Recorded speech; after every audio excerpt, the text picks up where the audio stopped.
Hey everyone, it's Ben Hardy. Today we're comparing the Ineos Grenadier to the Jeep Wrangler. I'll include a link to my car buying guide in the description down below. Let's get right into it.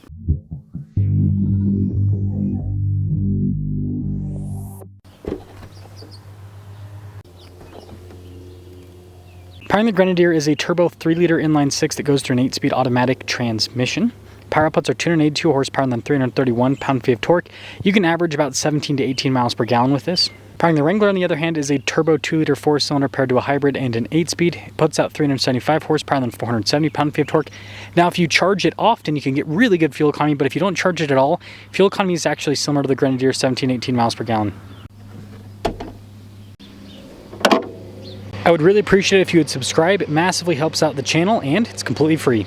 Now, the Wrangler has this crazy hood with the vents and the 4xe logo, whereas the hood itself with the Grenadier is smaller, but then has these large fenders with checker plates so you can actually put stuff up there. It's funny, the Wrangler has massive fender flares, whereas the Grenadier has much smaller fender flares, but then larger fenders. Now, the Wrangler has these circular headlights in the satin grille, and the Grenadier also has circular headlights in a darker colored grille as well. The Wrangler's got a steel bumper from the factory with a winch integrated and recovery points. The Grenadier also has a steel bumper from the factory with a winch integrated. The Wrangler has skid plate protection underneath, and so does the Grenadier, and you'll notice the recovery points are lower down on the Grenadier. So both of these vehicles have that classic off-roader appearance. Now, this Grenadier has 33-inch tall tires, and the Wrangler has the same exact tire size. Now, the Grenadier has rock sliders, and so does the Wrangler. And the Wrangler is known for having a solid front axle. The Grenadier also happens to have one. Now, the Wrangler has that cool boxy design, and so does the Grenadier, but it definitely looks more old school. The Wrangler has a traditional tailgate here with a window that pops up. You can see the painted cage inside, and when it comes to storage space, it's not massive, but it's definitely practical. And I do want to note there is quite a bit of carpeting here in the Wrangler. The Grenadier, on the other hand, has a double door situation out back, and because it has no cage, there's quite a bit more space. And it has this durable, easy to clean flooring. Now, you'll note that the Wrangler has the spare tire mounted on the back. It also has a steel bumper back here and a recovery point. The Grenadier also has the spare tire mounted on the back, and it actually has a ladder. The Grenadier also has a steel bumper and recovery points out back too. And something to note, the Grenadier is quite a bit taller than the Wrangler with tires that are the same size.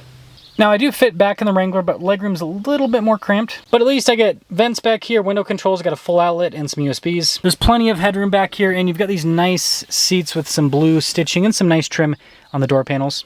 Now, the Grenadier is not massive by any means, but it does have a little bit more space back here. And guess what? We still got vents. We got some USBs and an outlet here in the back. And then it seems like there's actually just a little bit less headroom, but it's still very spacious. And then you've got really nice leather seats back here and kind of nice rugged trim on the door panel, just like the Jeep. Now, the Jeep has more of that rugged trim here on the door panel. We've got blind spot monitoring with the mirrors. 850 pounds of payload capacity, and this is actually pretty heavy. It weighs about 5,800 pounds. Got Rubicon in the front seat there, really nice trim. The seat is power adjustable, has lumbar support. We've got all of our hybrid drive modes. You can drive in full hybrid electric, or you can charge the battery. Just like the Wrangler, you've got a really rugged door panel, no blind spot monitoring or anything like that. 1,261 pounds of payload capacity, and this weighs about 6,400 pounds. You got these nice front leather seats. They are manually adjustable though. Well, let's start up the Wrangler. Nice trim around the steering wheel with the blue stitching in the center. You do have nice features like adaptive cruise control. You've got your volume, voice command, phone controls on the other side. We have this partially analog, partially digital gauge cluster that gives you all the information you need to know. Like on this 4xe, for example, it lets us know our range. This has a camera for both the rear and the front with nice track lines.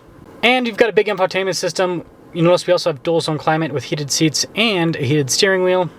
Tons of physical controls down below for the radio, for the climate. You also have this for the regen, off-road cruise control. Got some charging ports, window controls here in the center, and a little 12-volt.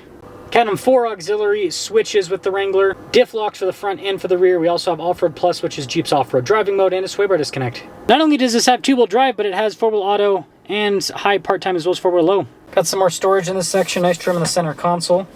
Decent storage space, not massive though. And then this one has the one-touch top, so you just press that little button and then the top will retract back. The Wrangler is a convertible, which is pretty neat. The Grenadier is old school, so you gotta actually stick the key in the ignition to start it up. Now, unlike the Wrangler, this has real leather trim around the steering wheel, which definitely has a fancier look and feel. Fun features like the little toot horn function, just regular cruise control. No gauge cluster, just a warning cluster up front, but that means you do have a better view over the hood. Just a backup camera with the Grenadier. This center area is for the infotainment system, and the gauge cluster, you can see this side tab is the infotainment system. You can go through the tabs. It's responsive. It's a BMW unit. But yeah, that's your gauge cluster that shows you, how much fuel range you have, what gear you're in, all that. Just like the Wrangler, you've got tons of physical buttons down below for stuff like the heated seats, the climate controls. What I will say is the tactile feel with these buttons is a little bit nicer than the Wrangler. Now this is a full-time four-wheel drive car, kind of like a Wrangler 392. It does have a center diff lock and four-wheel drive low. We actually have more physical controls in this area for the infotainment system, cup holders, and then the center console is actually pretty similar in size and shape to the Wranglers. Although this is not a convertible, you can get it with these Safari windows that open up the cabin a bit. Tons of auxiliary switches up top that are definitely cooler than little buttons that the Wrangler has. And yeah, this has diff locks for the front and the rear, just like the Wrangler, and then it does have an off-road drive mode as well as a waiting mode. Now this does not have off-road cruise control, but it does have hill descent. Now this Rubicon as equipped is going to be roughly in the mid-70s with the 4xe and all of the loaded up features. The Grenadier Trialmaster starts at roughly 80, but if you add all the off-road equipment to it like this has, you're going to be well over $90,000. So let's see which one performs the best.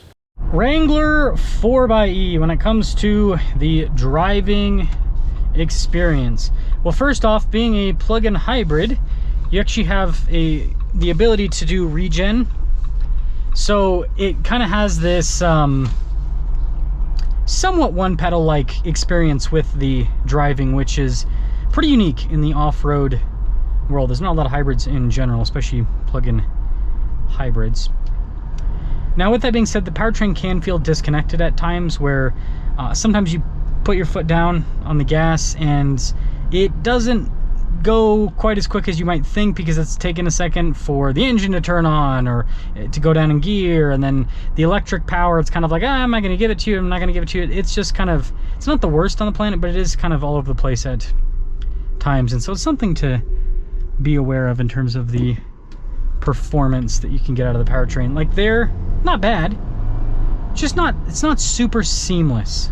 It's a good way to put it. Now you're gonna get quite a bit of wind noise, quite a bit of tire noise.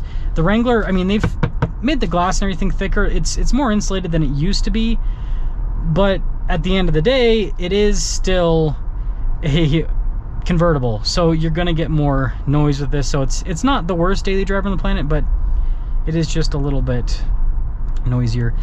That being said, the wheels don't like do any crazy wheel humming. You just hear the tires. Which is nice, because sometimes solid front axle vehicles, the wheels will kind of, you just have this like sound transfer across the axle constantly, and it can be kind of noisy. I feel like old Wranglers kind of did that, but yeah, the new ones seem to be much better. But yeah, I mean, it's a Jeep, right? It's kind of intended more for off-roading, but the new Jeeps are definitely more luxurious. I mean, the seats, the power seat function, you know, having dual zone climate, having heated seats, like there's a lot more luxury features built into this compared to what Wranglers used to have in the past. But compared to a lot of modern vehicles, right, you're gonna be conceding a little bit when it comes to daily drivability, but you gain convertible fun and crazy off-road capability, having diff locks front and rear and solid axles front and rear. Ineos Grenadier, the new kid on the block that everyone wants to hate because it's the new kid on the block. It's funny how that works within the off-roading world. You think people would be open to new stuff coming out, but nope, that's not the case. People are like, no, can't do that. So here's what I'll say. The powertrain in the Grenadier is significantly smoother than the Jeep's powertrain. And part of that's because it's a 6-cylinder, and the other part of it's because it's an inline 6-cylinder. Inline 6s are just inherently smooth powertrains with the delivery. The 8-speed auto this has is also great. Just everything this has when it comes to the powertrain is smooth. Now, it's not as quick as the Wrangler, but neither of these vehicles' speed is really like, I mean, you want enough power to be able to like merge on the highway and all that kind of stuff, but not looking for a rocket ship. Now, the steering is less direct than the Wrangler, but here's the deal. This is something that I feel like not enough people are talking about. The shocks and suspension on this are way better than what you have with the Wrangler when it comes to handling, and you know, the comfort's not necessarily that much better, but it is a little bit better. So even though the steering's vague, this turns it has way less body roll than the Wrangler. So it's like, yeah, the steering's a little bit more wishy-washy, but it handles so tight, it kind of feels like a similar experience. The Wrangler, you got a lot of body roll, but more direct steering. This pretty much like very little body roll, but then steering that's not so direct. Less noise in the Wrangler. You do get a little bit of axle hum in this. It's not bad, but you can kind of hear, you know, the vibrations coming off from it, so it is a little bit noisier with that. But yeah, definitely not being a convertible helps out quite a bit in terms of the noise.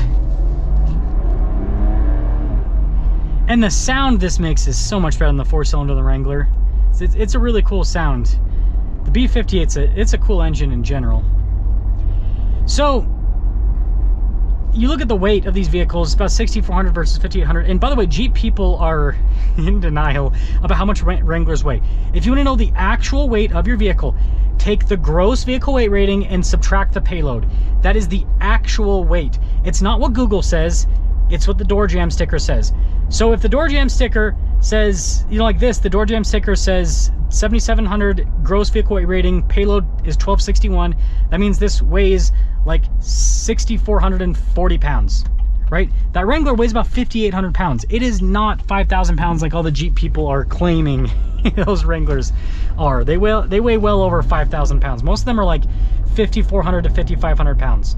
But still, that's significantly lighter than the Grenadier. That being said, the handling dynamics and everything in the Grenadier are better than the Wranglers, and so you don't really notice the extra weight. And the extra weight doesn't bother me personally, because the Grenadier, you can just tell it's built with more durable materials compared to the Wrangler. The Wrangler's got that kind of like fiberglass tin can feel, whereas this feels like a solid tank-like vehicle. And again, that was a big part of the intent, is to make this a durable, long-lasting off-road vehicle, kind of like the old school off-roaders used to be. So the Wrangler, I think, drives slightly worse on-road compared to the Grenadier. It's louder and it's got tons of body roll. Off-road, I'm going to be doing an off-road comparison. They kind of go to two different crowds, so we'll see what happens there. But I have a feeling the Grenadier is going to be a little bit more balanced, because I used to own a Wrangler. And so anyways, let me know if you'd go Grenadier or Wrangler. But I think the Grenadier, although expensive, I think it's worth the money because of the materials, the build quality, and everything that this provides.